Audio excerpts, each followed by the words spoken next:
ये Sanskriti IAS YouTube channel का PT think and solve program है। इस प्रोग्राम के अंतर्गत प्रत्येक दिन यूपीएससी और स्टेट पीसीएस से संबंधित 5 प्रश्न व्याख्या सहित उत्तर के साथ आपको दिए जाएंगे। हमें आशा है कि ये प्रोग्राम आपकी तैयारी में मददगार साबित होगा। तो चलिए देखते हैं आज के अपने प्रश्न को। अनामय योजना के संदर्भ में निम्नलिखित कथनों पर विचार करें। पहला, इसकी शुरुआत केंद्रीय स्वास्थ्य एवं परिवार कल्याण मंत्रालय द्वारा की गई है। दूसरा, इस योजना को पीरामल तथा will and Melinda Gates foundation के सहयोग से प्रारंभ किया गया है। उपयुक्त में से कौन से कथन सही है? ए केवल एक, बी केवल दो, सी एक और दो दोनों, डी ना तो एक ना ही दो।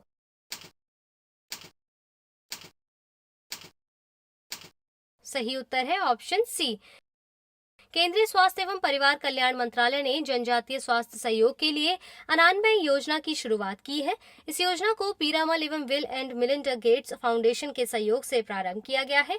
यह योजना जनजातीय समुदाय के स्वास्थ्य व पोषण की स्थिति में सुधार करने के उद्देश्य से विभिन्न सरकारी एजेंसियों तथा संगठनों द्वारा किए जा रहे प्रयासों को एक मंच प्रदान करेगी।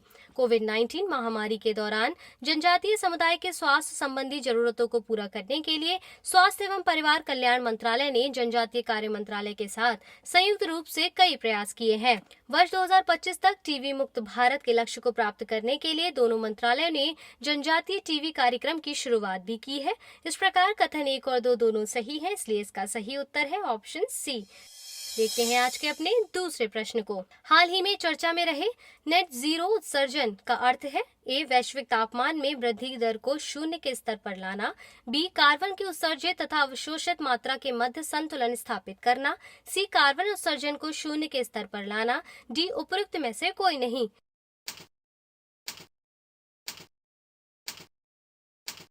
सही उत्तर है ऑप्शन बी।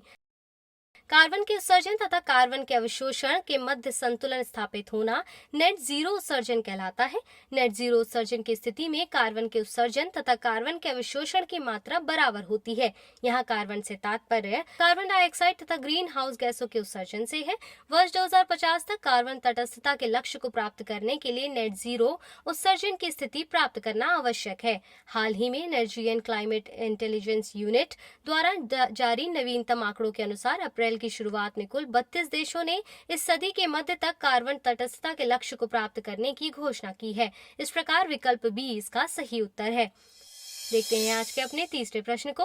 कॉपीराइट नियम 2021 के संदर्भ में निम्नलिखित कथनों पर विचार करें। पहला, इसके तहत कॉपीराइट बोर्ड का अपीलीय बोर्ड में विलय कर दिया गया है। दूसरा, कॉपीराइट पत्रिका के प्रकाशन के संदर्भ में नए प्रावधान के तहत आधिकारिक राजपत्र के प्रकाशन की आवश्यकता समाप्त हो जाएगी। उपयुक्त में से कौन से कथन सही है? ए केवल एक, बी केवल दो, सी केवल एक और दो दोनों, डी ना तो एक ना ही दो।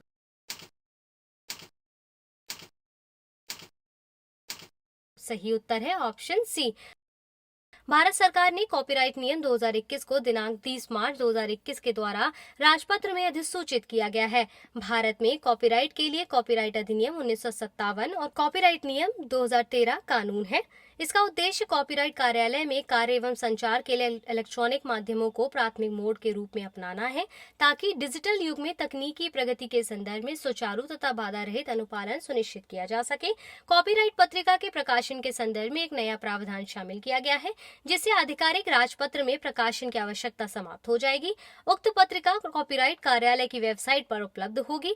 इसके तहत कॉपीराइट सोसाइटी को प्रत्येक वित्तीय वर्ष के लिए वार्षिक पारदर्शिता रिपोर्ट तैयार करने और इसे सार्वजनिक करने की आवश्यकता होगी। इसके माध्यम से कॉपीराइट नियमों का वित्त अधिनियम 2017 के प्रावधानों के साथ सामंजस्य स्थापित हुआ है, जिसके तहत कॉपीराइट बोर्ड का अपीलीय बोर्ड में विलय कर दिया गया है।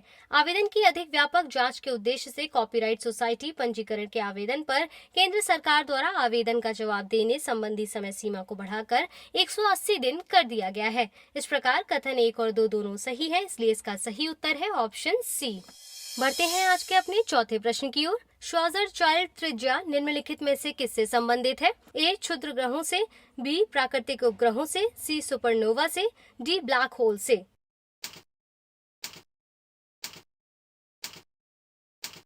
इसका सही उत्तर है ऑप्शन डी। श्वार्ज़चिल्ड त्रिज्या का संबंध ब्लैक होल से होता है।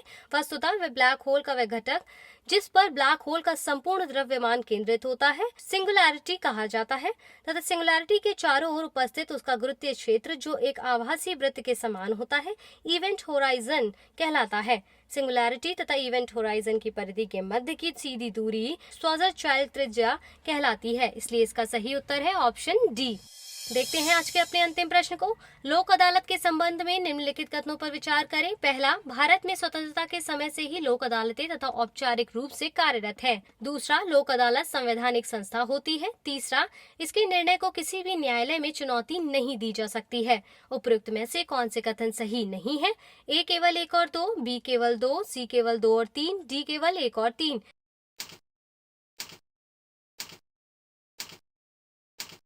सही उत्तर है ऑप्शन ए। भारतीय संविधान के अनुच्छेद 39 क के प्रावधानों को लागू करने के लिए संसद ने वर्ष 1987 में विधिक सेवा प्राधिकरण अधिनियम पारित किया है। इसके माध्यम से लोक अदालतों को औपचारिक रूप से स्थापित किया गया है। अतः भारत में लोक अदालतें स्वतंत्रता के समय से ही औपचारिक रूप से कार्य नहीं कर रही हैं। इसलिए कथन एक गलत है।